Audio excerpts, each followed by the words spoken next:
Day After Disaster by Sara F. Hathaway. Boss, the front gate is still holding and we have those two trapped in the supply room, said a strange voice.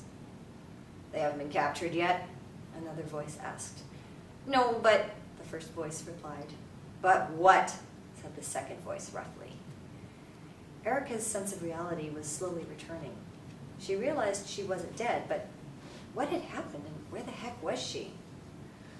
I want those two fuckers dead, screamed the second voice. Okay, boss, I'll get out there and take care of it myself, replied the first voice hastily.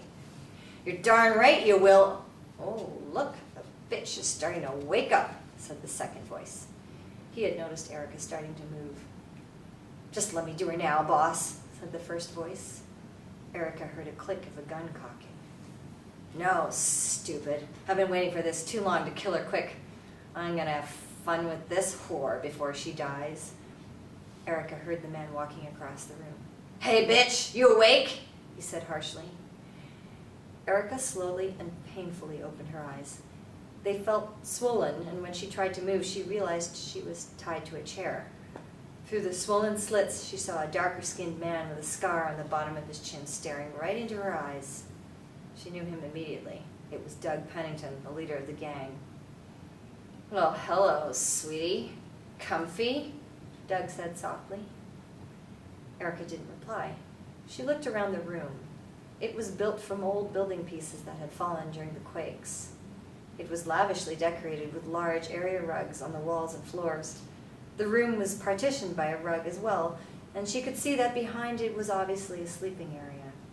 The room she was in held a huge desk with papers, and Dave, Doug's right-hand man, stood sheepishly along one wall. His blue eyes made contact with hers. Hey, bitch, I'm talking to you, Doug shouted in her face, and spittle splattered on her cheek. Happy to see me, aren't you? Where am I? Erica questioned. You're in my world now, little girl, Doug snapped back. You don't know how much I've longed for you to be sitting right there in that chair. He backed off a little and began to pace in front of her. You put on quite a show down there at the river. It was supposed to be an easy in and out, but no, you orchestrated a resistance. That was a nice touch, the exploding bridge. My brother died on that fucking bridge. He was back in her face, shouting at her. She saw his nasty sweat bead up on his face and then drip onto her body. The horse was a great touch, very nostalgic, but easily traceable. I followed your tracks back to that shithole of a barn and I took vengeance on those people. I should have killed them all, but I knew you would come to rescue them. Somehow, I just knew if I set it up just right, you would come. And here you are. How lucky for me. Reality hit Erica like a wave. This had all been a setup. They had captured Harold's family and left him alive because they knew he would find her. The truth was almost sickening.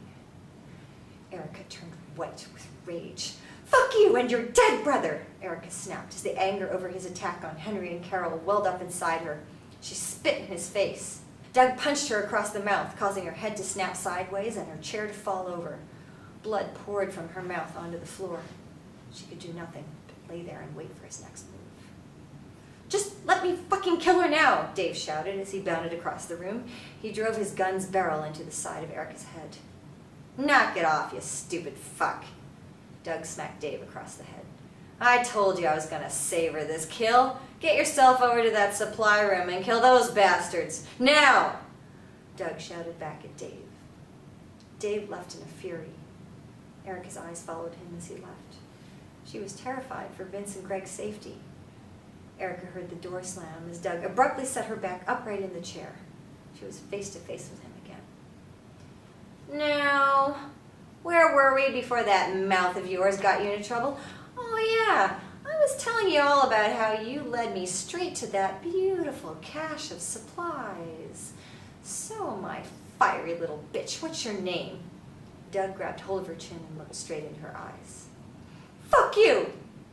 Erica ripped her head out of his hand and spat blood from her swollen mouth onto the floor. That can be arranged, Doug hissed at her. He reached down and ripped her shirt down the front. Oh, look at you. Those scars run all over your body. What the hell happened to you? When Doug had seen her scarring, he was taken back a little. His surprise caused him to step a couple of paces away from Erica, giving her some room to breathe. She knew her situation was grim, and she needed to think fast. It was obvious Doug was not in a hurry to kill her and spike her head somewhere along the wall. She figured if she could keep him talking, it would buy her time to be rescued or rescue herself. Her face hurt, and she could feel it swelling more and more. At this point, she needed to play damage control. She had to survive. Her kids were waiting. I made it out of Sacramento, she said flatly. You did what? Doug couldn't believe what he was hearing. Nobody made it out of there. We looked for survivors. All we found were bodies. Lucky for me, Erica commented under her breath. You know, you really should control that mouth of yours, he said. He was right in her face again with her chin in his hand. I don't care if you made it through the gates of hell itself. I'll still kill you right now, he said in a surprisingly calm voice. He looked her up and down as he tilted her head from side to side in his hand. Oh yeah, there's plenty that can still be done with you. His tongue licked his lips. Nothing's really damaged here. His tone of voice made Erica's skin crawl. Erica tried so hard to back away from him, she ended up tipping the chair over backwards. This caused Doug to beat on her some more before he once again sat the chair upright. You are a spirited one, I have to give you that, said Doug with a chuckle. You sure are making this fun. He was pacing back and forth in front of her again, obviously taking pleasure in tormenting her. Both of Erica's eyes continued to swell, and she had sustained a nasty kick to the ribs. She checked the strength of the ropes at her wrists and felt the rope burn on her skin as she twisted her wrists back and forth. They were tight, and pain shot from just about every corner of her body. Her heart beat frantically. From outside, she could still hear an explosion now and again, and she could hear gunfire from every direction. Doug saw her taking notice of the noise outside. Don't worry, sweetheart. My boys will kill all those heroes that came with you, and no one will come to save you now. You are all mine. Doug rubbed his hands together like he was getting ready to eat a gourmet meal. He watched her puffy eyes start to water. He knew he would break hers. Erica prayed he was not correct, but in the back of her mind, she had to wonder if he was. The plan had never been to conquer the whole compound. It was supposed to be so simple. Get in and get out, save some people and get some supplies. Now here she was, stuck. And the most sickening part was this had been Doug's plan all along. He had expertly conceived the plan and it had worked. She had no idea that he would be expecting her. She acted on instinct to save her friends and had played right into his diabolical plot. Her mind was racing. What should I do? She wondered again and again. Should she appease him and try to survive until she could escape his grasp? She shook the thought from her head. Surrender had never been an option for her in the past, and she certainly wasn't going to give in now. So, Doug's harsh voice snapped her back to reality. You escaped that sludge down there, but obviously not unscathed.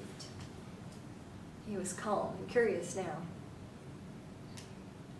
Yes, and those people you took vengeance on, those wonderful people, they saved me.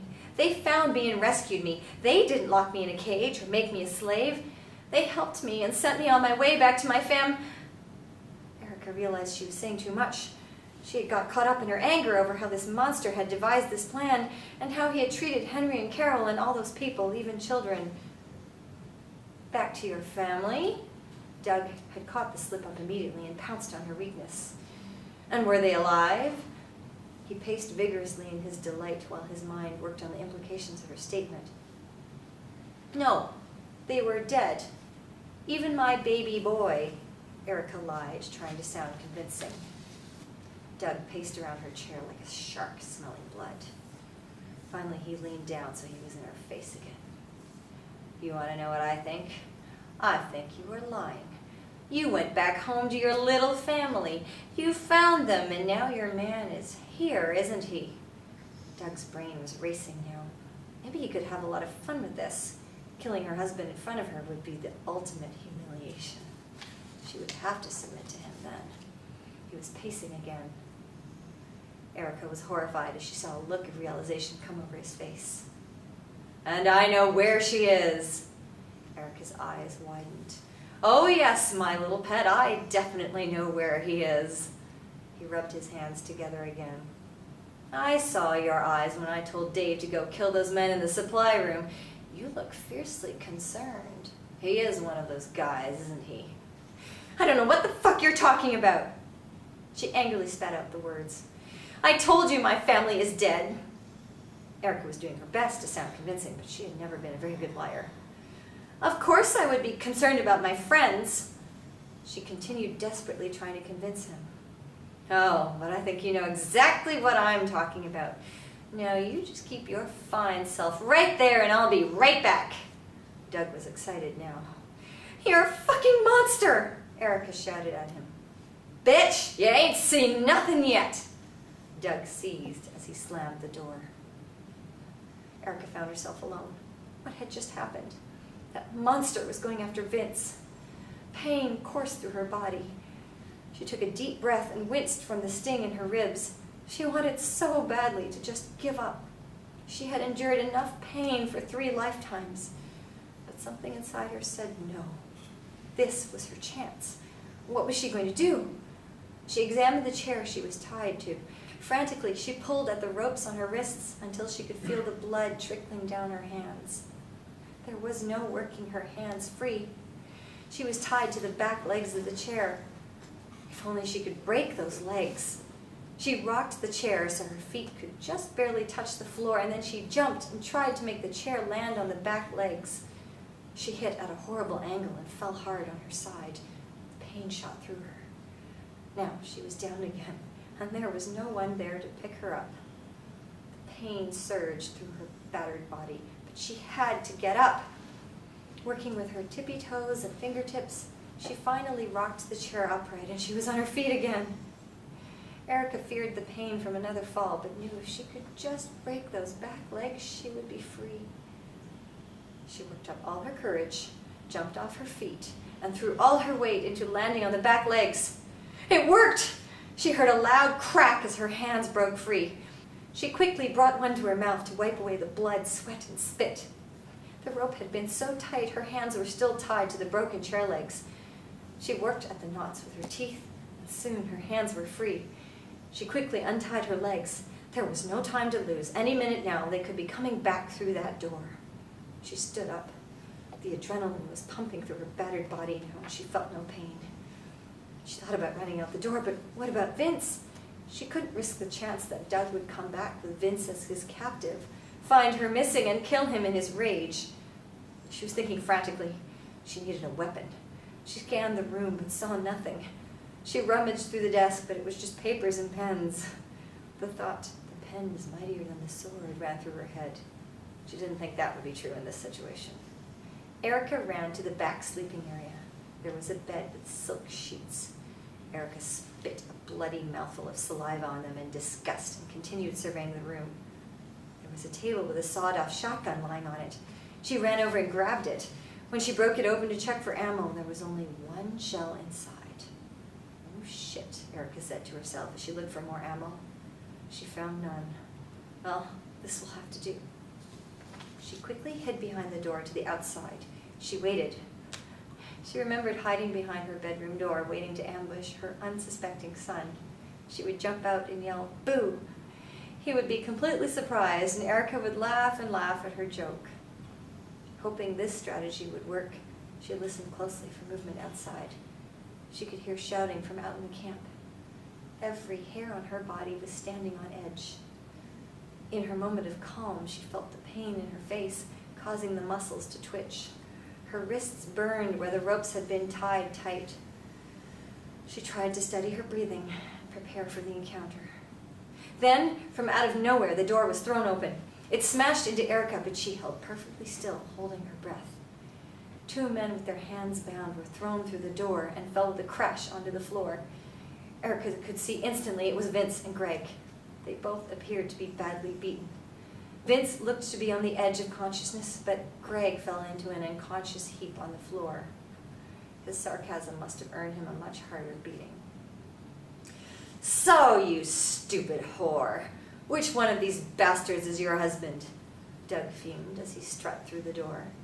He had assumed she was still in the chair, and his confidence was palpable. "What the fuck?" he questioned when he saw the broken chair. He quickly spun from right to left, scanning the room. Erica's heart was pounding out of her chest as she kicked the door closed to prevent the entry of any backup men. She aimed the shotgun at Doug, and without hesitation, bang! She pulled the trigger. He blew backwards off his feet as blood flew from his pelleted chest. Behind her, the door flew open again, and there was Dave with his gun pointing right at her. She turned to face him, but knew she had no ammo left. "What did you do, you fucking bitch?" shouted Dave as he looked past her and saw Doug on the floor. In slow motion, Erica could see his finger go to the trigger. He began to pull. Erica closed her eyes and heard 2 gunshots, but felt no pain. She slowly opened her eyes and saw Dave on the ground. He had turned his back to her, but why, she wondered, why had he turned away? Then she saw another body facing him. She recognized that red hair and that build, but she quickly spun around to check on Vince and saw Vince with his mouth agape. "Holy shit, baby. Are you all right?"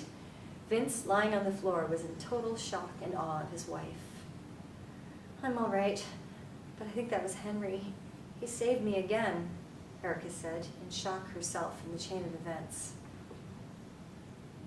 "It was. Untie me," Vince said quickly. He had watched the whole thing happen. Henry had come up behind Dave when he was focused on Erica. Henry had shot Dave before he could shoot Erica, but Dave turned and shot Henry on his way down. "Go check on him. I'll get Greg." Erica ran over to Henry. He had already turned himself over. "What were you thinking, old man?"